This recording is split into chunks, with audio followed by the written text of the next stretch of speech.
Terima kasih pemirsa, masih bersama kami di Hidup Sehat. Nah dokter, kita lanjutkan perbincangan kita tadi ya dok. Ini ada fakta atau mitos lagi. Membakar sampah plastik ini bisa melepaskan mikroplastik ke udara. Ini fakta atau mitos dok?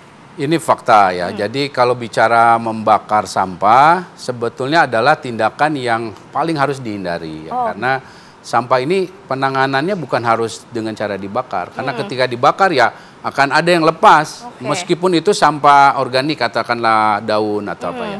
Nah, yang juga harus diwaspadai, apalagi kalau itu sampah misalnya plastik, pasti mikroplastiknya akan lepas itu ke udara.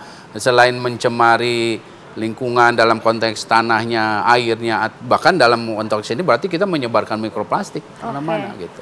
Nah, paling benar ini diapain dok? Apakah ditimbun ataupun biarkan saja terbuka dok? Jadi kalau bicara sampah plastik memang harusnya dikoleksi.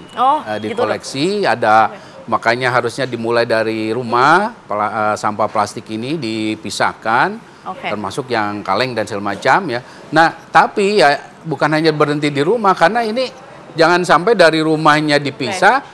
Begitu diangkut oleh truk sampah dicampur lagi ya. Wah, itu tidak sesuai dengan yang diharapkan dan ini yang harus dihindari gitu. Baik dok. Oke, terakhir ini dok, tips bagi para pemirsa yang ingin menghindari paparan mikroplastik dan maupun yang sudah terpapar ini bagaimana dok cara menanganinya? Pertama sekali ya untuk disadari oleh kita semua bahwa kita ini memang sudah sangat harus menerapkan perilaku hidup bersih sehat di segala aspek.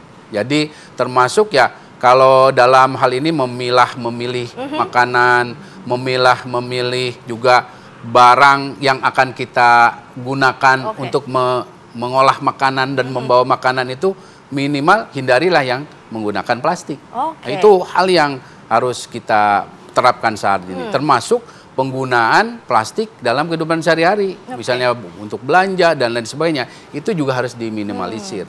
Itu antara lain kontribusi yang sangat signifikan dari kita untuk mencegah lahirnya mikroplastik ini, karena ingat mikroplastik ini akan uraian dari sampah-sampah tadi, gitu. Nah kemudian perilaku hidup bersih sehat ini juga dalam kesehariannya, kalau mau itu setelah kehujanan, setelah bepergian ya pulang ke rumah jangan langsung tiduran di rumah gitu ya, mandi dulu, kemudian bersih-bersih dulu, kemudian pastikan baju yang dipakai, apalagi kalau tadi yang sudah kehujanan, semuanya itu dicuci dulu, gitu, dicuci, jangan ditunggu dibesokan, segerakan, karena itu yang akan memiliki risiko kalau ditunda itu debunya. Dan tentu terakhir ya saya ingin sampaikan bahwa sekali lagi informasi-informasi seperti ini tentang mikroplastik di air hujan ini juga hal yang sebetulnya meningkatkan kewaspadaan. Ya. Tapi jangan sampai membuat panik ya, karena bagaimanapun kuncinya ada di kita juga. Bagaimana kita meminimalisir termasuk mengurangi eksposurnya tadi paparan. Setuju dok.